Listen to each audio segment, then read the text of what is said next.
Hello दोस्तों, स्वागत है हमारे यूट्यूब चैनल सावन नर्सरी में। आज मैं आप लोगों के लिए लेके आया हूँ पिटोनिया, जो कि सीडलिंग ट्रे में रहने वाली है और फ्लावर आ चुके हैं। आप लोग देख सकते हैं, इसको ले जाके ट्रांसप्लांट आप लोग कर सकते हैं या यहाँ भी करवा सकते हैं हमारी नर्सरी पे भी।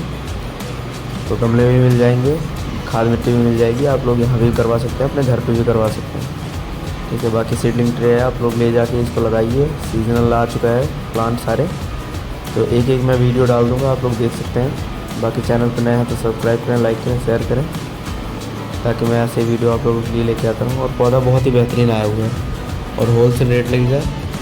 ठीक है, जिसको चाहिए वो आके ले सकता है। लोकेशन डिस्क्रिप्शन में डाल दे रहा हूँ, वहाँ से आप लोग देख के आ सकते हैं। चलिए ठीक है, thank you so much, video देखिए।